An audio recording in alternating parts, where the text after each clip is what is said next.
Hi, everyone. Welcome. I'm so excited for this week's episode and to introduce my guest today. I have with me Syv Bruzeau, who is a Buto dancer, an author, a body storyteller, and a tree spirit. A few years ago, she went through a massive self-healing, which brought her back to her essence and the essential. She is now sharing her insights to help others reconnect with their essence, their power, and the joy of life. Her main magic tool is the body, its wisdom and poetry as a doorway to the soul and the mystery of life. Hi, Syv. Thank you so much for joining us. Hi, Sarah. Thank you. So please tell us a little bit about your journey and how you ended up doing the work that you do today. Sure. So a few years ago, I got really sick, and I decided that I would heal myself. I didn't know how, and I'm not too sure how this certainty came to me, but I was sure I could do it, and which I did. It took me many years. It was the most painful and intense time of my life, but at the same time, it was a profound and joyful experience. And I used mainly the body as a tool and as a space to dive in and connect with the pain and talk to the pain. And it was a very transformative experience. So now that I'm healed and recovered, and I want to really share with people the insights that I receive, and also the intimate relationship that you can have with your body. You don't have to wait to be sick for that. But the body is really here to give us a lot of messages. I love that. And yeah, as somebody who's been through some chronic health stuff myself, I can definitely resonate with that lesson of actually, kind of going against how we are generally culturally conditioned around pain, which is to numb it, to avoid it, to get rid of it, to judge it, that there's something wrong and that it needs to be fixed. And it was a process for me to learn that process that you're talking about, where I'm actually present with pain as sensation. I definitely want to dive more into your story, but this little snippet is just coming up right now, which is that I was kind of led to it through, I had some digestive issues, and I found out that taking ibuprofen was like kind of an irritant to the gut lining. So I was advised to not take painkillers, and I had a really bad period. And so I, knew I wasn't taking the ibuprofen. So I had no option but to just lie down and kind of curl up in a ball and be with the pain. And actually it was quite intense. So I had no option really but to focus on it. And just in doing that, I got so many insights of actually spending that time with my body. Suddenly I was starting to get reflections on, how I'd been living that month and why I was experiencing more severe symptoms that month, just because of, how I'd been responding to stress in my life or little choices in my diet. And, that insight really came from actually being present with my body in that moment. And that was really a big turning point and a lesson for me, and realizing that, there's so much wisdom in our pain if we actually, give ourselves the chance to listen to it. But I would love to hear a little bit more about, like, specifically, because I know you had cancer and fibromyalgia, which is like, that's huge that you healed that, by yourself. So I'd love to hear, for those who might resonate with your story, kind of how that unfolded for you specifically. Yes. Well, first I want to say that I think everyone has a personal story. So I don't want to say that you can heal absolutely your cancer or fibromyalgia by yourself. It happened to me, but it's a combination of many tools. My main tool was really to sit with my pain, but I also tried many different things. But definitely to decide, okay, this pain and this sickness is really the voice of my body, really shouting, can you listen to me now? And to, as you said, just to stop the conditioning of running away from the pain and try to muffle it, with a medicine and try to fix it, but really be present and open and say, okay, body, I'm listening. What do you want to tell me? And to the pain and to the body, and just ask questions. Really ask questions, just like we're talking, you and me now. You want to know something about your pain, about your lifestyle, about this emotion. Ask the question, ask the body, and ask again, and just take a pause and listen. And the answer will come, not necessarily in the way that we expect or in the way we want, or not the answer sometimes that you want, but the answer will come, because the body stores everything, and the body doesn't lie. Yes, I think this was also a big revelation. The body, the mind, we are very comfortable with our little lies and hiding things here and there, but the body doesn't do that. The body just shows you the reality. The body shows you how to change, and the body really doesn't lie. So it really forced me as well to be authentic and honest with myself, and to watch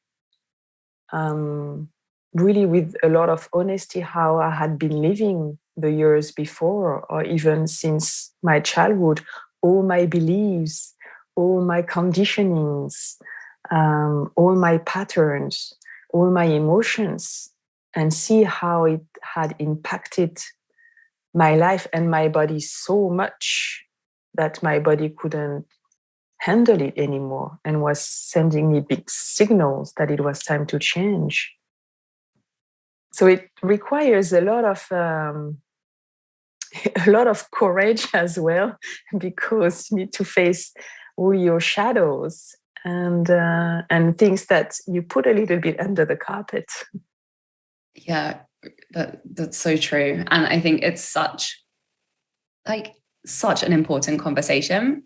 And as you're speaking, the reflections that I'm getting from my own, because it's inconvenient, right? I think that's the main reason why a lot of us avoid doing this work for as long as we can, because it's inconvenient with the systems that we operate in, the way that our culture is set up, what is being asked of us, what is required of us, for all of our unique individual identities within whatever the socioeconomic protocols are where we're living. And when I think about it, for me, I'm not comparing my journey to yours in any way, shape, or form, but my life kind of ground to a halt in that with chronic fatigue, I just couldn't do all of the things that I wanted to do, and I couldn't keep doing them.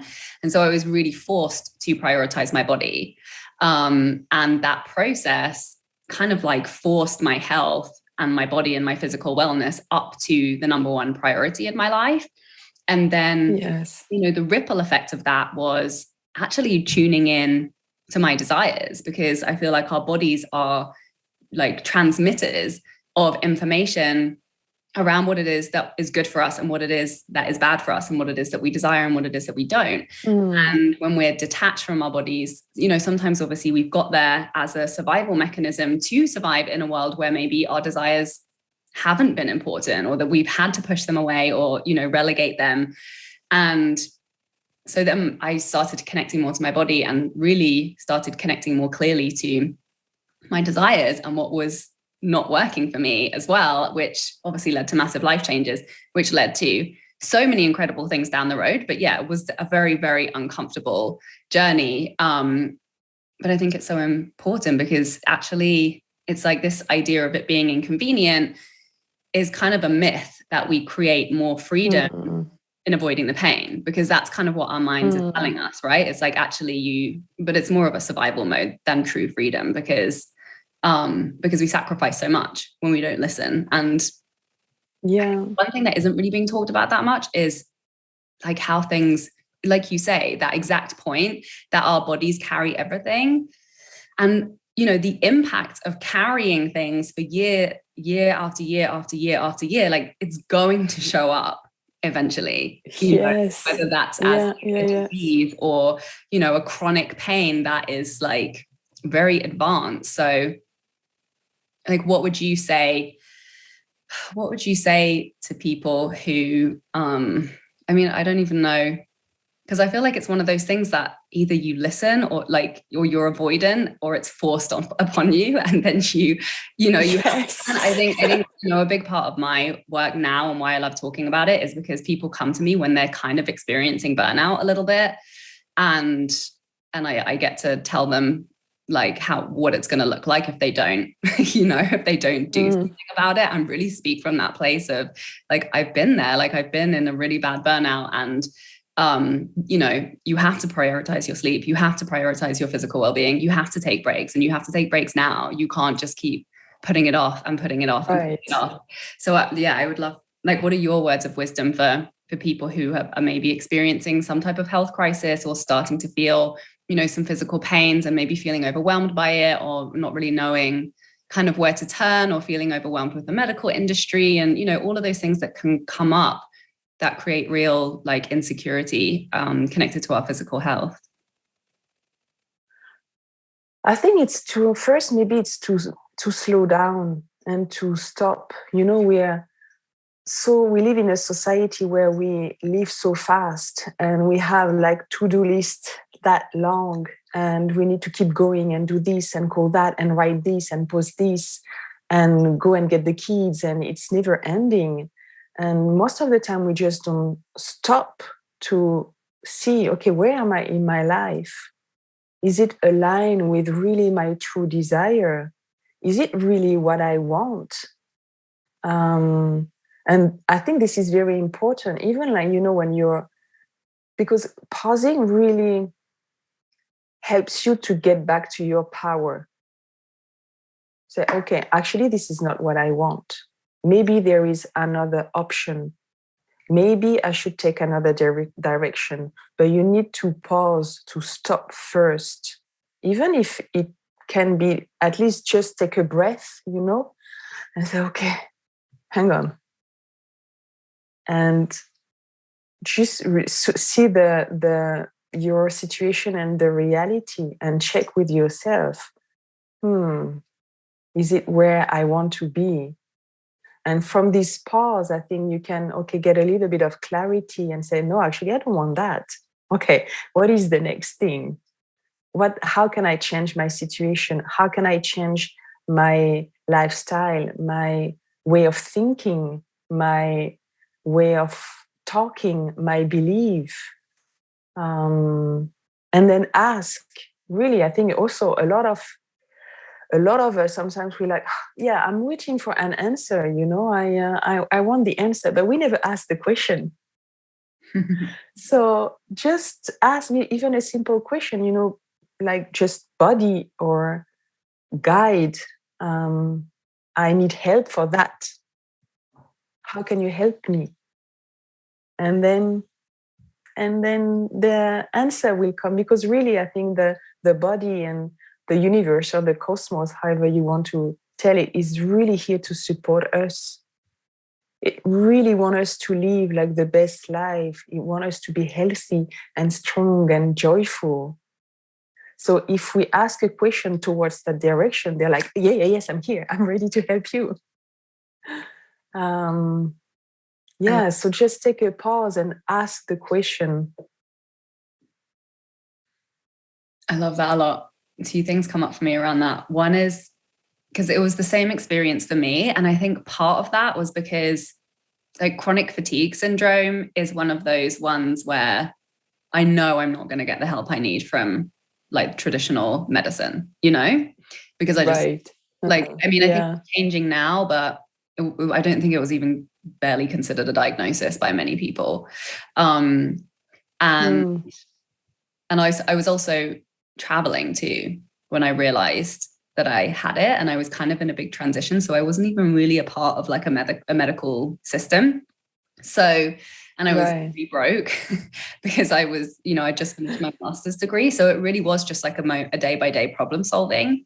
of just asking, like, what can I do? You know, what do I need? And really being open to that. And intuitively, I was always led to a solution.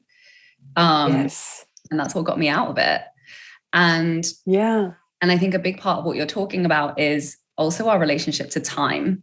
And I feel like that's one of the biggest places where we experience scarcity, you know, and because that's really the reason why we don't stop and we don't listen, or the reason why we override so many of the messages is because we feel that we don't have enough time, or there, you know, there isn't, we have all these needs that we need to fulfill. And in order to fulfill them, we have to play the game and play by the rules that have been set out for us. And so I love what you're saying. It's like the body is like a key player in living in abundance, right? Because you and I have both experienced that when you don't have your health, you don't have anything. Like none of the other stuff matters or is possible or is even capable. So it has to become a non-negotiable, and we have to create space. And, you know, I experienced the truth that when you don't have an option to create, but to create space for your body, like the world doesn't fall apart, you know, like I'm still standing, like I got through it, even when I went long periods where I couldn't work, even when you know, I couldn't take the actions or get engaged in the activities that I really wanted to, or, you know, live the idea of my life that I thought I was meant to be living.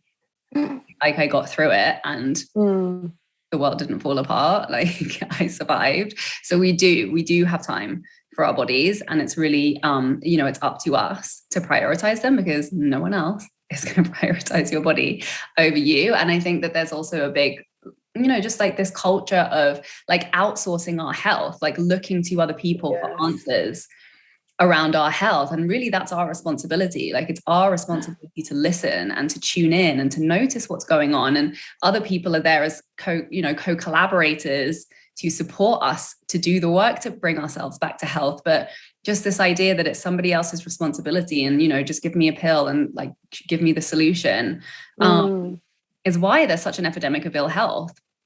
You know, particularly in America, like being here, it's like one of the worst places for the healthcare system. And it's, you know, repetitively failing people, even when they do go for support. Obviously, you know, it does really amazing things too. And there are tons of incredible practitioners within the healthcare system. But I think it's what this conversation that you're bringing is just so important. And that's really about taking responsibility for our bodies and taking care of them and taking care of our health. Yes.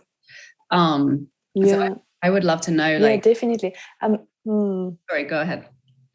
Yeah, I'm not against Western medicine. I think they also have a lot to bring on the table, but they are not the only solution for sure. And no doctors can know your body as well as yourself if you really listen. That's for sure. And again, I think in this rat course for health, most of the time we don't stop to say, okay, the doctor give me, like, he wants me to get a surgery or take a pill. Is it really what I want? Maybe there's another solution. But we are so pushed and conditioned to just listen, to look for an answer into the outside, whereas all the answers really are inside. And when you listen to your intuition, it shows you the way. The body really shows you the way. I love that. So what would you say have been some of the key practices that kind of came out of that health crisis that you now keep as like stable, you know, consistent ways that you listen to your body and that you support your health? I still really have a strong connection with my body. I'm always engaged with my body, listening to my body, asking questions to my body, diving into my body, not only for health issues or just to make sure that I maintain my health, but also in regards to my emotion, to my desires, to my business, what is good for me, what resonates with me. So that having really this strong relationship with my body is the main support, I think, of my life now. And really caring for my body, not taking care of my body, but really caring for my body. I think one of the main shifts during my journey with healing was to be able to speak out these words like, body, I love you. I was like, it was such an emotional time and such a shift. I could feel like all my cells vibrating and say, finally, you know. And it sounds very simple, but just to be able to talk these words, I think a lot of us, especially women, we're so conditioned to have like this image of how we should look, how our body should look. And we really don't care about our body. We really don't treat our body well at all. So to come back to, okay, body, really, I care about you from now on, and I love you. And I'm going also to consciously support you, just like you support me. That's a really amazing self-care. That's the best medicine. And I think one more is, for me, is the connection with nature. I really need to be outside to feel the trees, to feel the expanses of the sky, to feel, the wind. That's also when I feel healthy and when my mind is clear and I get clarity. That's such a powerful reframe from self to self. What is it? Taking care to I actually care. Like, care. Yeah. It just takes it up a whole other level. And I think it sounds so simple, like what you're talking about, and just kind of having that continued and ongoing presence with our body.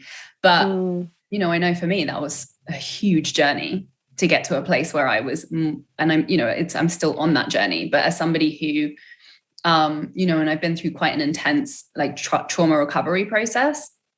So I really started to acknowledge that I was in my head a lot of the time, and I was numbed out from whole entire sections of my body. And it was very, very, very uncomfortable to go in there. And, obviously it required quite a bit of support for me to go in and release and process the emotions that I hadn't processed before. And so, and it's an ongoing thing for me to stay present in my body. And it's an ongoing process for everyone. I think it never stops. We just go deeper, but it never stops. And I don't think we arrive to a point where, like, okay, I can relax. We wish, but no, which is also exciting, But I think what you say is so true, like how simple it is. And from my experience, all that, what I call the cosmic truth or your own truth, and the tools to be aligned with that, they're all very, very simple. But sometimes they're so simple that the mind is like, there's probably something else. It cannot be so simple, give me something else. But simple doesn't mean that it's easy to apply. Listen to your body. It's actually so simple. Everyone can do it. Everyone can learn and practice. I am not special, but it's not easy. We don't want to do it. We're not doing it. Just like meditation, it's actually not, it's very simple, but we resist to sit down and do the work. But I think there's a time where you have to decide, okay, I've been living this life for X and X years. It really doesn't get me anywhere good. Maybe it's time to stop, and find another way. Time to take responsibility and dedicate whatever I have for myself, for my own growth, and then commit. Right. And it's about having a high quality relationship, really, isn't it? Because if you think about it, it's like pain is your body's complaining because it's not happy. So it's like if you're in a relationship with another person and they're complaining all the time and all you're doing is avoiding and not really listening, like that relationship isn't going anywhere good, right? And we don't want to listen because we don't want to take responsibility, or we don't want to face up to some hard truths that are going to involve some uncomfortable change. But same with money, you know, like in our relationship with anything, like if there's pain, then there's a conversation that needs to be had. There's a change of behavior that would, you know, support you to elevate the quality of your relationship with that thing. So we have to listen to our bodies. We have to listen to them because we can't go anywhere without them. Yeah. Not on this. Yeah.